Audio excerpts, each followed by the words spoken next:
जय सनातन धर्म की प्रिय सनातनियों, आप सभी का स्वागत है हमारे इस कार्यक्रम में।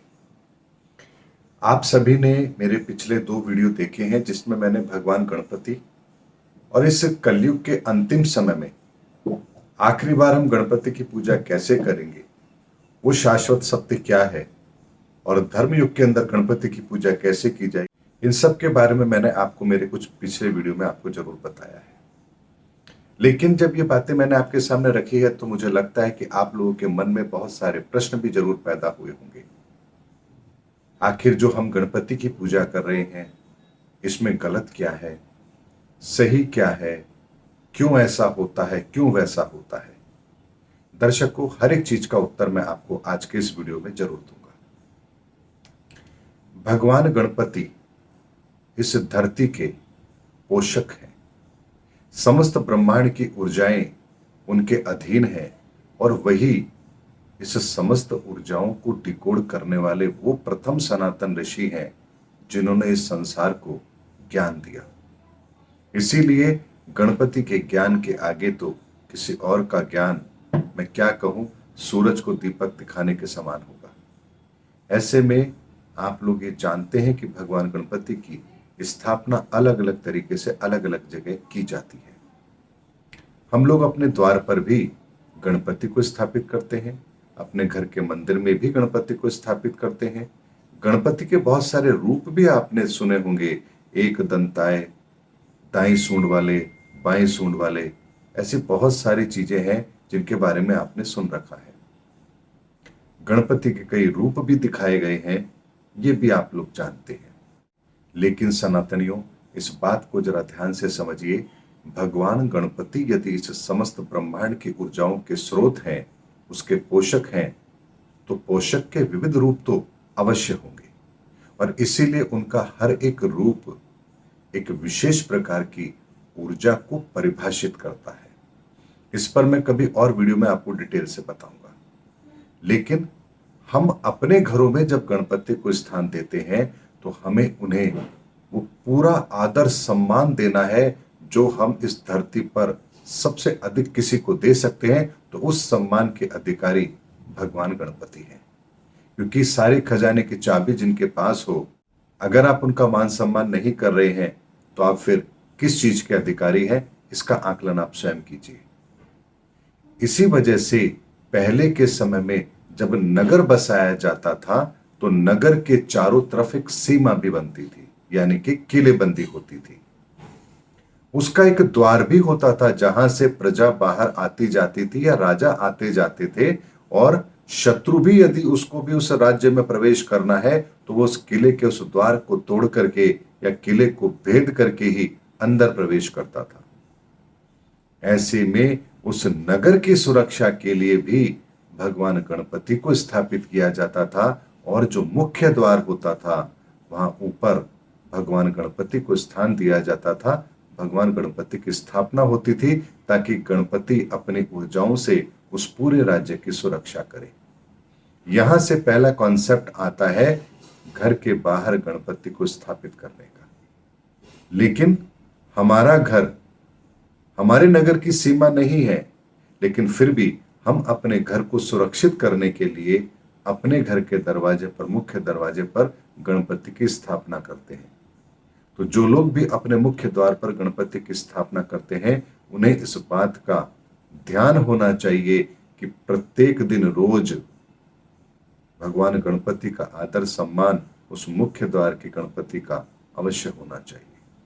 अगर आप ऐसा नहीं कर पा रहे हैं तो आप वहां स्थापित ना करें। स्थापित ना करने से नुकसान नहीं होगा, लेकिन आप स्थापित करने के बाद यदि उनको आदर सम्मान नहीं दे रहे हैं तो यहां आप उनका अपमान कर रहे हैं, जो हमारे लिए ठीक नहीं है। और दूसरी बात, हमारे घर के अंदर भी जो हमने मंदिर बनाया है वहां भी आप गणपति को स्थापित कीजिए। कैसे करना है मैंने पिछले वीडियो में आपको बताया है, कैसे पूजा करनी है ये भी मैंने आपको बताया है। और सबसे महत्वपूर्ण बात है, पूजा आप स्वयं कीजिए, किसी और से कराना पाखंड और घमंड और अहंकार की श्रेणी में आता है, ऐसा सनातन में कहा गया है। इसीलिए स्वयं उस पूजा को कीजिए, किसी और से कराने की आवश्यकता नहीं है। इसीलिए आप चाहे तो द्वार पर भी गणपति को स्थापित कर सकते हैं, लेकिन उन्हें वही पूरा मान सम्मान आपको देना है।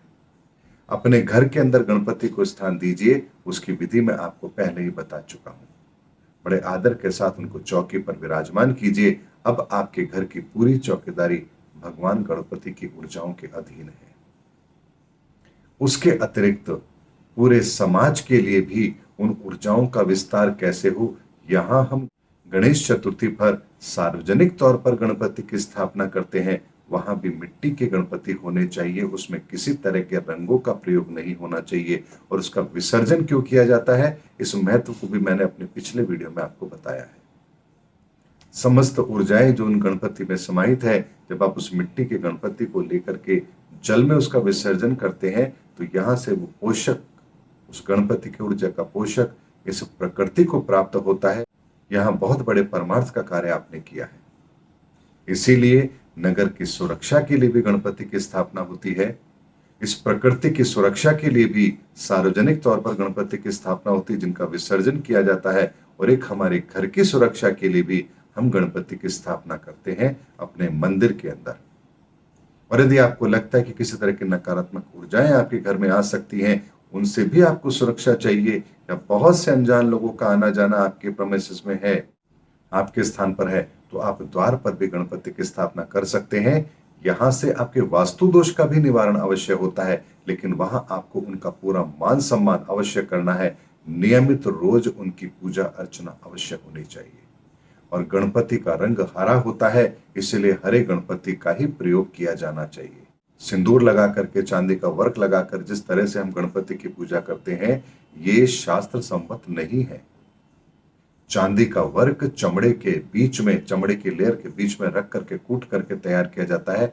ऐसे में कहीं पर भी सनातन पद्धति के अंदर, सनातन शास्त्र के अंदर चांदी के वर्क को इस तरह से लगाने का प्रावधान नहीं है। उसके अतिरिक्त जब भी हम शादी समारोह के अंदर कार्ड छपाते हैं, तो हमें गणपति के चित्र को बनाने से बचना चाहिए। केवल हम ओम श्री गणेशाय नमः इतना भी लिखेंगे तो चलेगा, क्योंकि आपके शादी के कार्ड थोड़े समय के बाद में उन्हें रद्दी में बेच दिया जाएगा, या नदी नालों में चले जाएंगे, फट जाएंगे, कूड़े कचरे में चले जाएंगे। और ये उन गणपति के साथ बहुत बड़ा उनका असम्मान होगा, अपमान होगा। इसीलिए गणपति के किसी भी रूप स्वरूप का अपमान करने से बचें, ये हमें नहीं करना चाहिए। इसीलिए भगवान गणपति को आदर के साथ अपने जीवन में स्थान दीजिए। मैंने आपको हर वो तरीका बता दिया, हर वो विशेषता बता दी कि क्यों हम गणपति की स्थापना करते हैं। शादियों के अंदर पुनः वही सनातन प्रक्रिया को अपनाइए। कुमकुम पत्रिका भेजिए निमंत्रण के तौर पर, यही सनातन पुरातन पद्धति है। कुमकुम पत्रिका क्या होती है, कैसे तैयार की जाती है, कैसे भेजी जानी चाहिए, इसके संदर्भ में भी मैं आपको आने वाले वीडियोस में बताऊंगा। लेकिन हमारी सनातन पद्धति को स्वीकार कीजिए, उन्हें अपने जीवन में शामिल कीजिए, फिर देखिए आपको ब्रह्मांड की समस्त ऊर्जाएं क्या परिणाम देती है। फिर ना आप ग्रह दोष से डरेंगे, ना वास्तु दोष से डरेंगे, ना आप इस चीज से डरेंगे कि कहीं मेरे जीवन में अहित ना हो जाए। क्योंकि जब ब्रह्मांड की सारी ऊर्जाएं जिनके अधीन है, वो आपके घर में बैठ करके उनकी ऊर्जाएं यदि आपकी चौकीदारी कर रही हैं, तो भला फिर संसार में किसकी ताकत है जो आपका कुछ बिगाड़ दे। इसीलिए सनातन के अंदर इन शाश्वत पद्धति को जो स्थान दिया गया है, हमें इस कलयुग के अंतिम बेला के अंदर पुनः उन शाश्वत पद्धति को अपने जीवन में शामिल करना है, ताकि धर्म युग के अंदर इन चीजों का अनुसरण किया जा सके और पाखंड से हम बच सके। उम्मीद करता हूं दर्शकों, इस वीडियो में मैंने आपको गणपति की ऊर्जा के संदर्भ में जो भी आपके मन में प्रश्न थे, उनका उत्तर मैंने दे दिया कि गणपति को कहां कहां हम स्थापित करते हैं, किस प्रयोजन से करते हैं, उसके पीछे का मूल उद्देश्य क्या है, और हमें गणपति को कैसे सम्मान देना चाहिए।